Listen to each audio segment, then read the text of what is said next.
game that not many people have been talking about, weirdly enough, even though it's quickly approaching, is Ninja Theory's Hellblade 2. I have a conspiracy theory. I've told you guys about it. I brought it up. It's been a whole thing.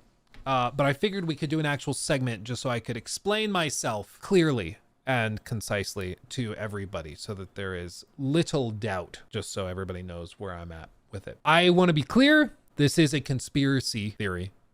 This is not necessarily entirely backed up by the facts or what has been said by PlayStation executives. But I think it lines up. I think it explains everything, and it's fun. So I'm just going to bring it up, and we're going to talk about it because why not? Okay. So as you all know, the one and only, the gem, the alien wearing a human mask, Jim Ryan, he has stepped down and retired as the president of PlayStation, which was really interesting. It was a surprising reveal when he announced late last year that he wanted to retire. And he framed it as, hey, I'm tired.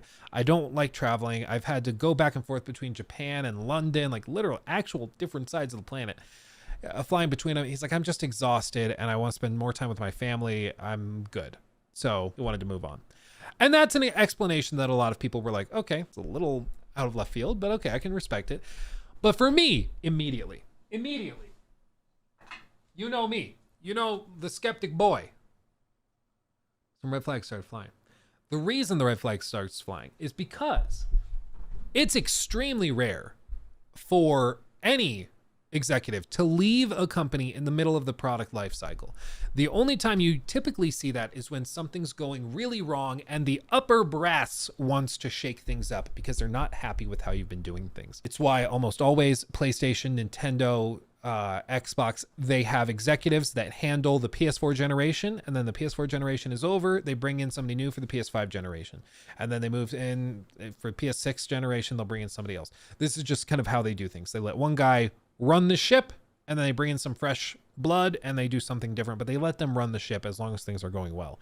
So to see somebody step away in the middle of the generation when they are supposedly supposed to be picking up steam was a little weird. So I was like, I bet there's something going on. I bet there's something deep down. I bet executives are maybe not happy with how this generation has been going. And what happened after the next few months, we got more information, right?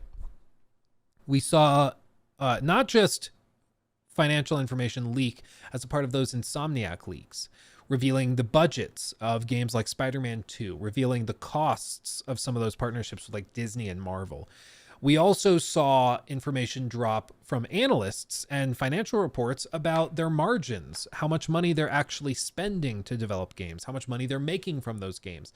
And we've seen those deep dives now in excruciating detail after the end of this last financial quarter, where they did the big earnings call and revealed most of it. And the biggest takeaways were, for one, margins right now for PlayStation are down at 6%. At this point in the generation, analysts generally agree they should be closer to 20%. So what happened? Why are those margins so far off? That's a huge problem, because the smaller your margins are, the less money you're making, the less actual profit you're making. And so usually when margins are low, it's because expenses are too high.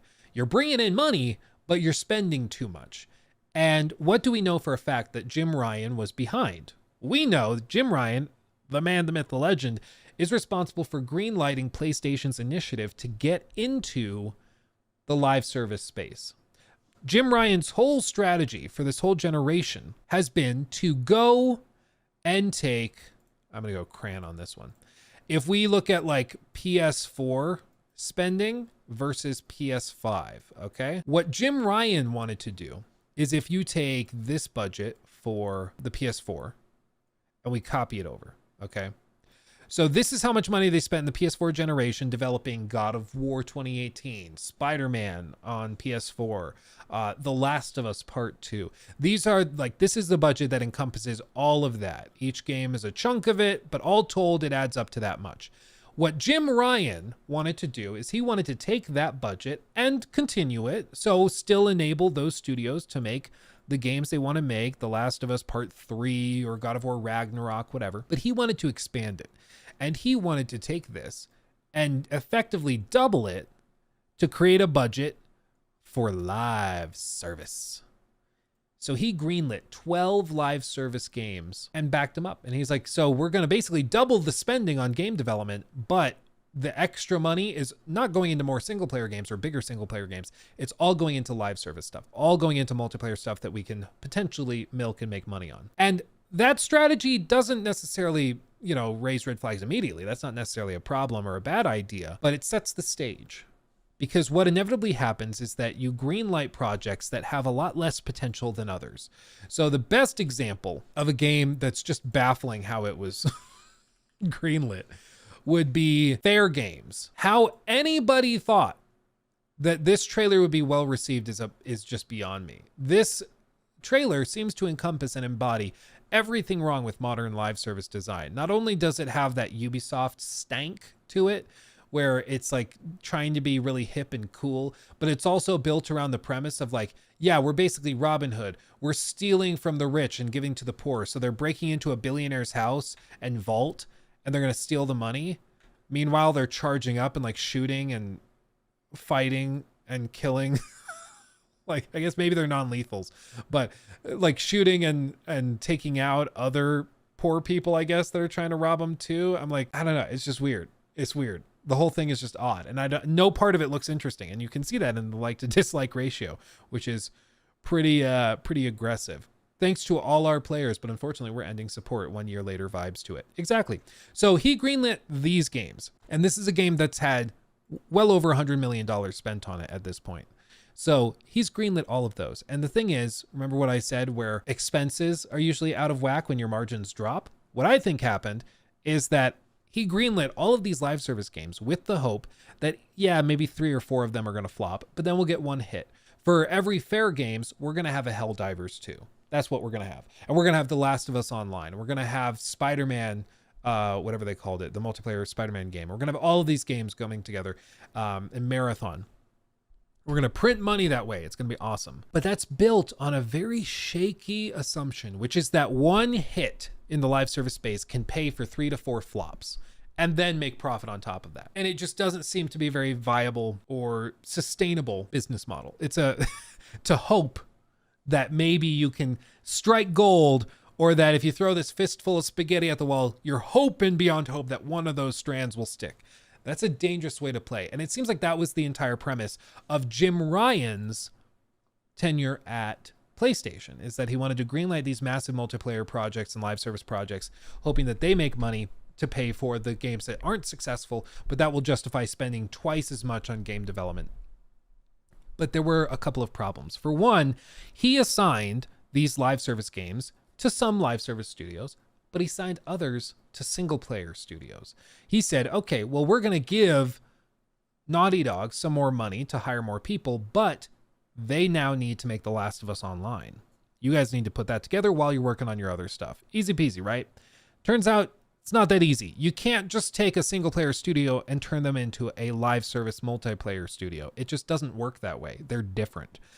It's just a different production cycle. It's a different like upkeep and maintenance schedule. Like the whole thing is just totally different. And we saw that where Insomniac was working on a live service game, on a multiplayer 5-player Spider-Man game, and that was canned, just down the drain. Wasted time, wasted money. The Last of Us Online was worked, and then apparently, reportedly, Naughty Dog executives went to PlayStation and said, listen, we can do The Last of Us Online, but we're going to have to become a live service support studio. You know, they said this in their statement when they canceled The Last of Us Online. They said, we went to PlayStation head honchos, and we said this would require us to do it right to become a live service studio. That means no more Last of Us Part 3, no more Uncharted games, no more games on that scale that regularly win Game of the Year. And Sony just ended up looking at it and being like, okay, well, maybe this is just not where we should be putting our priorities. So they let them off the hook after spending, again, over $100 million most likely on The Last of Us Online. It's crazy. It's crazy. And they've canceled other live service projects. They've walked away from others. They've shrunk the budgets of some. And after all of this, they have one hit, and that's Helldivers 2. Ironically enough, Helldivers 2 is mostly successful on PC. not even on their own console, which is freaking hilarious, because that also means that every time you buy a microtransaction or those live service components to generate more revenue, Valve is taking 30%, is my understanding, even of those microtransactions, which is really, really funny. So my feeling is that Jim Ryan got the job because he pitched that he was going to build this live service portfolio and it was going to double the revenues and profits at PlayStation. But what happened instead is that he ended up wasting years of their most talented and valuable studio's time working on The Last of Us Online, on this multiplayer Spider-Man game, on all of these different projects that have just ended up being a waste. And now their margins are way lower than they should be. They're not actually making anywhere near as much money as you would think on their gaming side of their business. And they needed to shake it up. And so I think what happened is that Jim went and sat down with his bosses. This notably also happened after a new guy came to town, Hiroki Totoki. This guy, Senior Vice President, Executive Deputy President, and Representative Corporate Executive Officer in 2020. Okay, so 2023, I think it was March. I don't see the exact date, but I believe it was March. But anyway, I believe it was March of 2023. He was promoted to Chief Operating Officer. And this guy, one of the things you need to know about him is that he's had like entire articles written about him, specifically because he is hyper obsessed with profitability and what? Margin. He did an analysis as the new COO of PlayStation, or of Sony.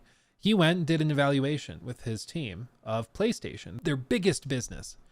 And he found it was very problematic. He found that the margins were shrinking. He found that spending was out of control. The vision for these projects was unclear and muddied, and it wasn't even like there wasn't a clear methodology for which projects were going to be greenlit and which ones weren't. It's crazy. So I think what he did is he looked at it and he said, Jim, we have a problem. This is not good. And it starts to time out pretty well, right? Because when did Jim Ryan announce? Jim Ryan announces retirement. Is this the original article? September of 23. So if the new COO comes in, they do an evaluation over the summer. They come to him in like August and like, so Jim, this is bad. Everything is not going well. And I think it's your fault. We're going to look for a new manager. We're going to look for a new head of PlayStation. He's like, okay, well, don't humiliate me. I'm going to retire. So just let me retire and I'll see things through the end of the year. And then I'll go on my way. You can find a replacement. We'll go like that.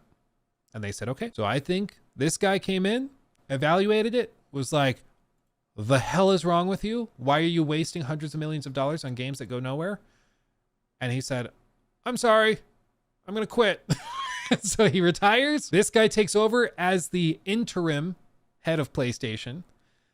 So after he boots the old guy out, he takes the reins while he's looking for a replacement. And now Jim Ryan rides off into the sunset, not totally humiliated.